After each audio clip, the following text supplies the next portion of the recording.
लाख टके की बात पे वक्त इस वक्त की बड़ी खबर का है। आपको बता दें कि मुंबई के समंदर हादसे में मरने वालों की संख्या बढ़ चुकी है।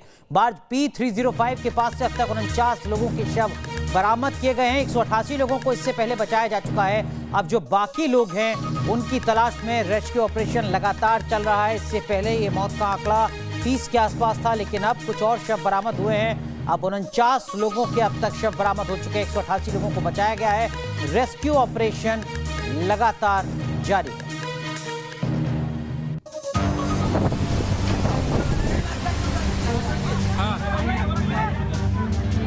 ताउते तूफान मुंबई को दहलाकर गुजर गया, लेकिन मुंबई में इस तूफान ने बर्बादी के साथ 37 जिंदगियां भी ली।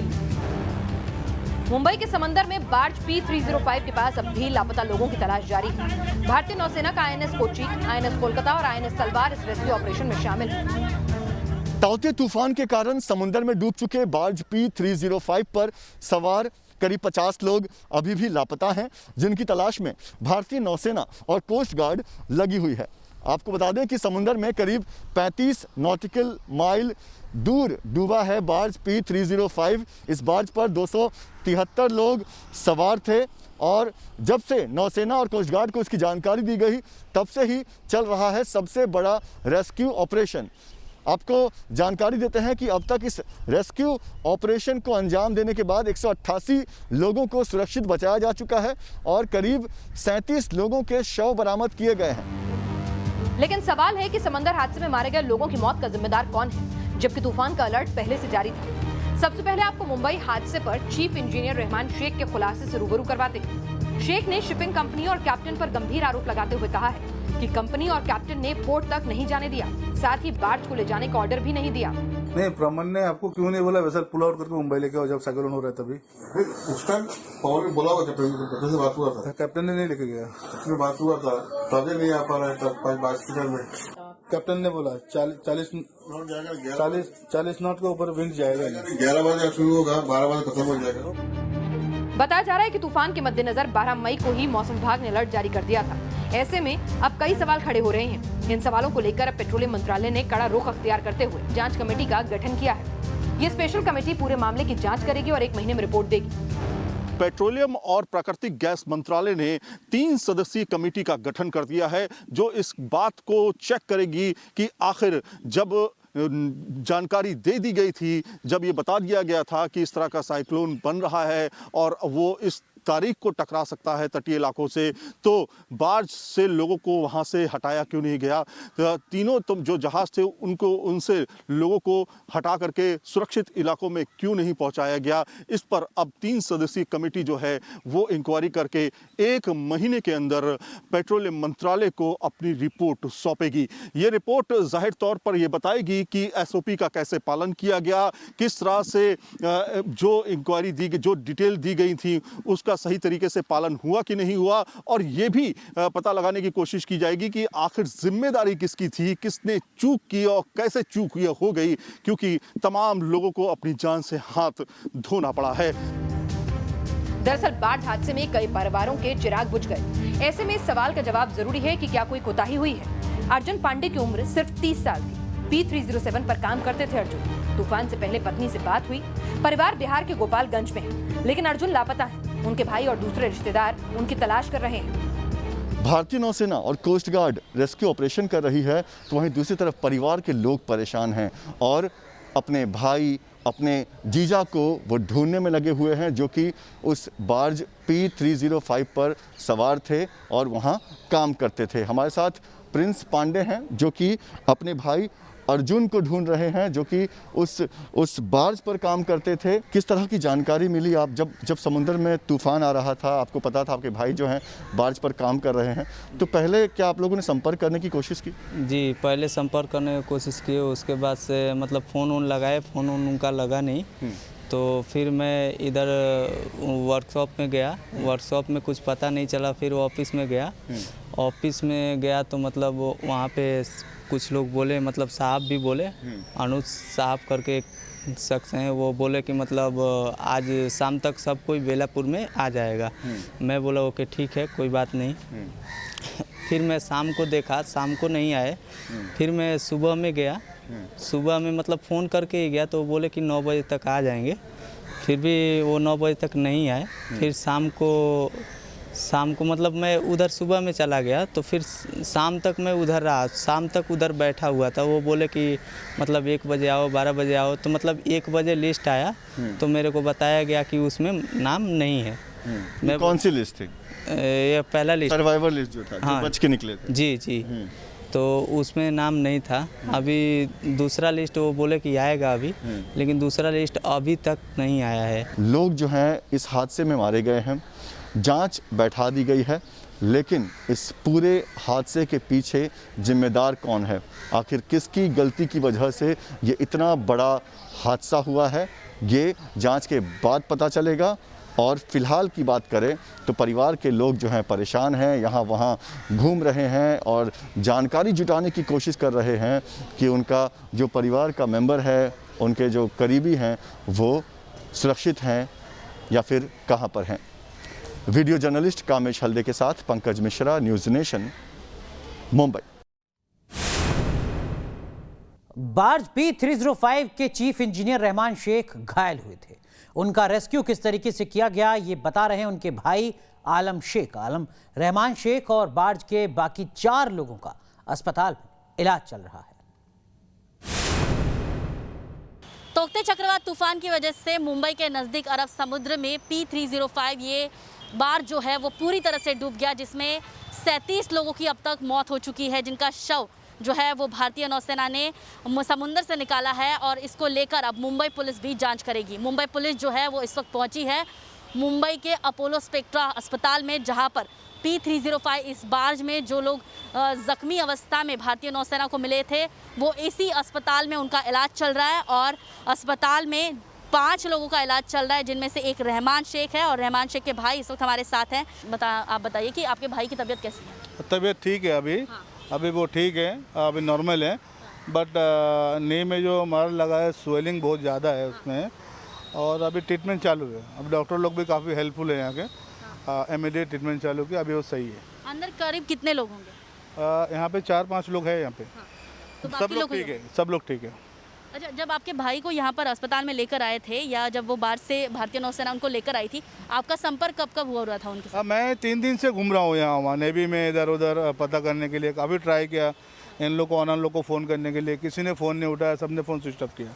तो मैं खुद ही वहाँ पे था, मेरे को नॉलेज है इसकी वजह से वहाँ पता किया। फिर एक मीडिया का हेल्प की वजह से वहाँ पे पता चला कि भाई सेफ़ है, बट वो इंजर्ड है, एम्बुलेंस में आएगा। वो जैसा बाहर एम्बुलेंस निकला, उन्होंने इन्फॉर्मेशन दी कि एम्बुलेंस आ रहा है बाहर, आप पीछा करो। फिर पीछा करके मैं हॉस्पिटल में आया, फिर इनको एडमिट किया इधर, बाकी फॉर्मेलिटी करके इमीडिएट अपोलो हॉस्पिटल का डॉक्टर लोगों ने ट्रीटमेंट चालू किया उनका।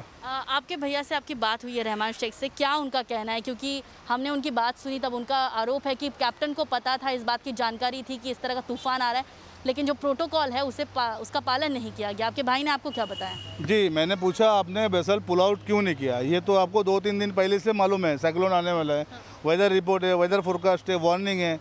उन्होंने बहुत रिक्वेस्ट किया कैप्टन को, कैप्टन साहब वेसल पुल आउट करो। कैप्टन ने बोला ऐसा कुछ होगा नहीं, आप टेंशन मत लो, 40 किलोमीटर स्पीड से ज़्यादा विंड नहीं जाएगी, उसमें आप टेंशन नहीं लेने का। फिर वो जैसा सडनली विंड इंक्रीज हुआ 100 नॉटिकल माइल के ऊपर, सारे एंकर टूट के साइड में आया, वेसल बैंक किया ऑनमन प्लेटफॉर्म को, कैप्टन जाम कर गए पहले ही। फिर रहमान साहब नीचे थे, इनको पता नहीं था कैप्टन जाम कर गए। फिर वो पानी निकलने के चक्कर में थे, जहाँ पे होल था, टेक्निकल टीम लेके जब भी वो ऊपर आए, देखे तो सारे पीपल इधर उधर से भाग रहे सब लोग। फिर जब डिस्ट्रेस मैसेज हुआ है, फिर इंडियन नेवी आए वो पिकअप करने के लिए, फिर इन्होंने सबको भेजे सेफली। फिर लास्ट में इन्होंने जम किए सी में जब वेसल सिंक हुआ है। और इसी अस्पताल में रहमान शेख और उनके जो अलग अलग 4 साथी है, वो उनका इलाज चल रहा है।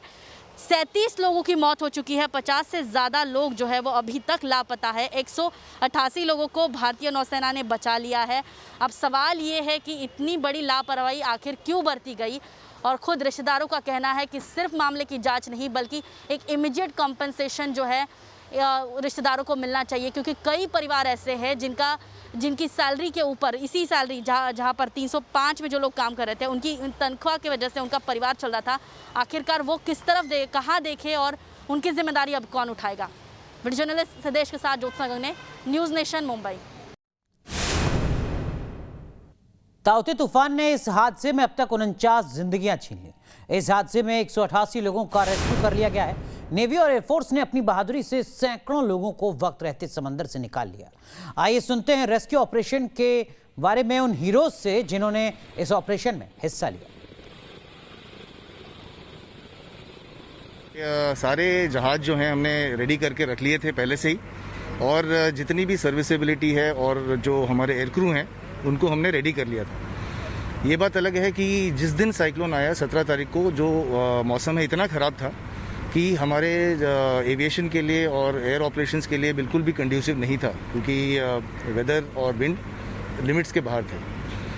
18 मई को सुबह 6:30 बजे से जब थोड़ा सा वेदर इम्प्रूव हुआ, तब से हमारे जो जहाज़ हैं वो निकल पड़े और एरिया में जाके जहाँ पे शिप्स ऑलरेडी थे, ये भी हमारी एक एसओपी है कि शिप्स के साथ जो हेलीकॉप्टर हैं उनका बहुत अच्छा तालमेल रहता है, और वो दोनों ने एक साथ मिलके कई सारे सर्वाइवर्स को बचाया।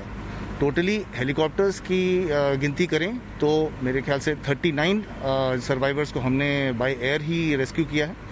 इसके अलावा एक बार्ज में हमने तकरीबन 400 केजी के आसपास राशन और पानी प्रोवाइड किया, जो कि उनके सर्वाइवल के लिए बहुत ही इम्पोर्टेंट था। और इवन जब हम बात कर रहे हैं, हमारे यहाँ के जहाज अभी भी सर्च एंड रेस्क्यू में लगे हुए हैं। ये टास्क काफ़ी चैलेंजिंग था, ये मिशन काफ़ी चैलेंजिंग था, क्योंकि एक तो विजिबिलिटी काफ़ी लो थी, विंड्स काफ़ी स्ट्रांग थी और बारिश हो रही थी और समुद्री लहरें काफ़ी ऊंची उठ रही थी। बट एक जज्बा ये भी था कि अगर हम एक लाइफ बचाएंगे तो एक फैमिली की लाइफ बच जाएगी, उनके माता पिता, उनके बच्चे, उनकी वाइफ, उनकी लाइफ बच जाएगी। तो उस जज्बे से हमने इन्हें रिकवर किया। हमने अब कहा कि इन्हें सेव करना है तो करना है, and we did it. Corona vaccine को लेकर पीएम मोदी ने 10 राज्यों के सीएम और 54 कलेक्टर के साथ चर्चा की, लेकिन इसी मीटिंग के बाद पश्चिम बंगाल की मुख्यमंत्री ममता बनर्जी गुस्से से लाल हो गए। ममता ने प्रेस कॉन्फ्रेंस करके आरोप मढ़ा कि मीटिंग में किसी भी सीएम को बोलने नहीं दिया गया, लेकिन ममता दीदी से ये पूछा जाना चाहिए कि उन्होंने अपने राज्य के कलेक्टर को पीएम की मीटिंग में शामिल क्यों नहीं होने दिया।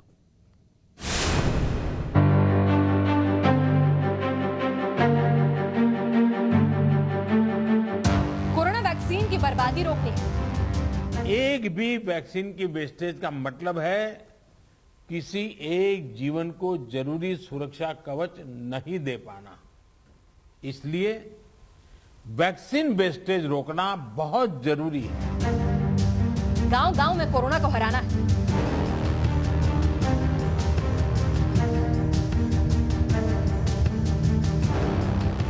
मेरा आग्रह है, हमें गांव-गांव यही संदेश पक्का करना है कि हमें अपने गांव को कोरोना से मुक्त रखना है। एक-एक जिले को कोरोना मुक्त करना है।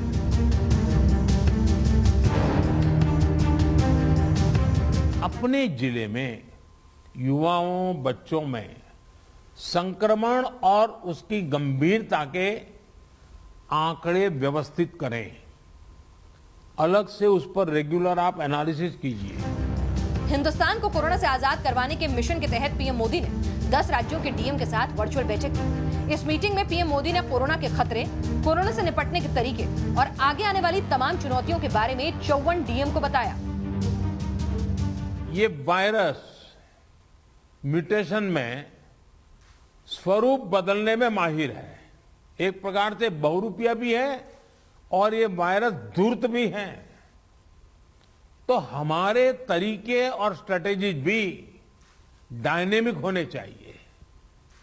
साइंटिफिक लेवल पर हमारे वैज्ञानिक वायरस के बदलते स्वरूपों से निपटने के लिए दिन रात काम कर ही रहे हैं।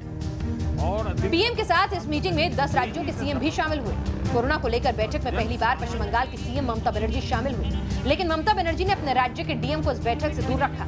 इस बैठक में बंगाल के उत्तर 24 परगना के डीएम को शामिल होना था, लेकिन ममता बनर्जी ने डीएम को शामिल नहीं होने दिया और बैठक के बाद कोरोना पर सियासी हंगामा करती नजर आई। इसमें हम तो इंटरफेयर नहीं कर सकते हैं, किसका क्या बोलना है उसका फ्रीडम है, लेकिन बात ये हुआ है कि आज ने जो किया है एक डिक्टेटरशिप से भी ज्यादा है। इसे लगता है कि देश में मार्शल लॉ चल रहा है, प्राइम मिनिस्टर का मर्जी माफिक सब चलेगा, सब उसका बॉन्डेड लेबर है, कोई पॉलिटिकल पार्टी से भी उनका नहीं है। पीएम मोदी लगातार अलग अलग डीएम के साथ बैठक कर रहे हैं ताकि ग्राउंड लेवल पर कोरोना को हराया जा सके। लेकिन ममता बनर्जी को इससे क्या, वो तो कोरोना जैसी महामारी में भी अपनी सियासत करने में लगी है, जबकि पश्चिम बंगाल में कोरोना से लोग मर रहे हैं। कोरोना बंगाल में तेजी से पैर पसार रहा है, बावजूद इसके ममता बनर्जी सियासत करने से बाज नहीं आ रही। ममता बनर्जी जी जो बंगाल की मुख्यमंत्री हैं, आज उनका आचरण बहुत ही अशोभनीय रहा है। उन्होंने पूरी मीटिंग को एक प्रकार से डिरेल करने की कोशिश की कि वो मीटिंग सफल ही नहीं हो। उन्होंने कहा कि सिर्फ भाजपा प्रदेश के डीएम्स को बुलाया जाता है मीटिंग के लिए। ममता दीदी से सवाल है कि अगर आपको मोदी से नफरत है तो नफरत करिए, बीजेपी से आपकी सियासी अदावत है तो उसे भी बरकरार रखिए, लेकिन जिस जनता ने आपको चुना है उसके जान से खिलवाड़ तो मत कीजिए। Team news nation. कोरोना की दूसरी लहर के चलते एक बार फिर देश में ज्यादातर राज्यों में लॉकडाउन लगा हुआ है, लेकिन इस लॉकडाउन से रोज कमाकर खाने वालों के सामने भूखे मरने की नौबत आ रही है।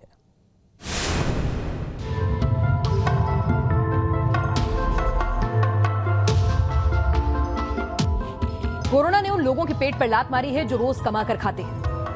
सारा कुछ बंद है, हम कैसे क्या करें, क्या खाएं, आपको क्या आपको खिलाएं।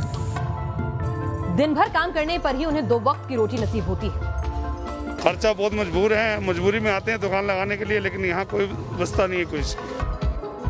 लेकिन कोरोना की सेकेंड वेव ने देश में तालाबंदी करवा दी। नतीजा ये हुआ कि दिहाड़ी मजदूरों के भूखे मरने की नौबत आ गई। दिल्ली में लॉकडाउन लगा है, जिसकी मार रेहड़ी वालों पर पड़ने लगी है।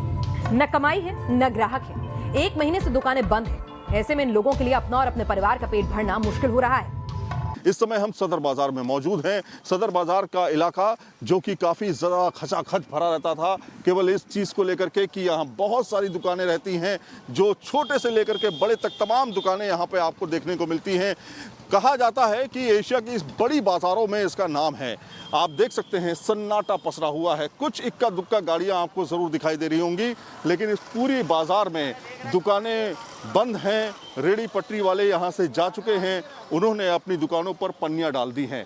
इस समय जो सदर बाजार का हाल है, ऐसा कभी नहीं देखा गया कि सदर बाजार में इस तरह से दुकानें बंद हुई हों।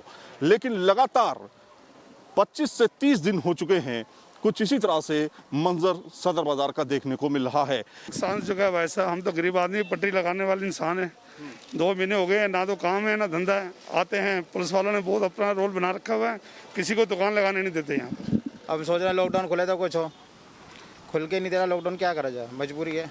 मतलब कभी ऐसा मौका कभी नहीं आया होगा? नहीं, पिछले साल आया था, रवि साल आया। 45 साल हो गए मुझे, ऐसा मैंने कभी नहीं देखना कर्फ्यू में, जैसे अब देखा है। अब तो बिल्कुल ही बेड़ी पड़ गई हाथ पैरों में। सर रोटी खाने के पैसे नहीं मिल रहे, इसमें बहुत परेशानी है। हाँ, कोई ग्राहक ही नहीं आ रहा है, रोटी खाने का पैसा नहीं। हाँ, इसमें बहुत किल्लत है सर। चंडीगढ़ में कई सालों से कपड़े धोने और इस्त्री करने वाले सुरेश के लिए 2 वक्त की रोटी का जुगाड़ भी मुश्किल से हो पा रहा है। कोरोना कर्फ्यू लगने की वजह से उसकी कमाई बंद हो गई और पूरे परिवार के लिए पेट भरना मुश्किल हो गया। कोरोना की दूसरी खतरनाक लहर ने सरकारों को लॉकडाउन लगाने पर विवश कर दिया है, लेकिन जो मजदूर दिन भर कमाते हैं और उसी से गुजारा करते हैं, उनके क्या हाल हैं, उसी को लेकर आज हम चंडीगढ़ की एक झोंपड़ी में पहुंचे हुए हैं, जहां पर जो परिवार है वो पिछले 15 से 20 सालों से इस्त्री करके जो है अपने परिवार का यहां पर पालन पोषण कर रहा है। 300-400 साहब हो जाता था कमाई, लेकिन अब तो 150 में बिल दिक्कत है। रोटी 2 बच्चे थे, घर पे भेज दिए। कमाई हो रही है? नहीं हो रही है। अच्छा, तो घर कैसे चल रहा है? घर उसी तरह चल रहा है, कुछ भी नहीं हो रहा है। अच्छा, तो कितने बच्चे हैं आपके? 2। दोनों गांव भेज दिए? दोनों को गांव भेज दिए। क्यों भेजा आपने गांव?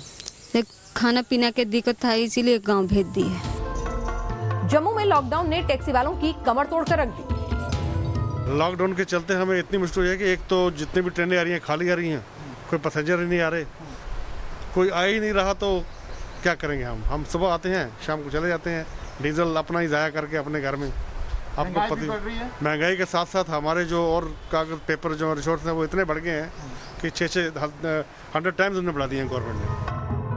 कोरोना के कारण वैष्णो देवी यात्रा रुक चुकी है, जिसके चलते जम्मू रेलवे स्टेशन पर टैक्सी वालों और ड्राइवर की रोजी रोटी पर गंभीर संकट दिख रहा है। जम्मू कश्मीर में कोरोना वायरस के चलते इस समय लॉकडाउन चल रहा है और लॉकडाउन के चलते सबसे ज़्यादा मुश्किलें उन लोगों को हो रही है जो हर रोज़ अपने घर से यहाँ पर निकलते हैं और निकलने के बाद ही वो कुछ कमाई जो है वो यहाँ पर कर पाते हैं।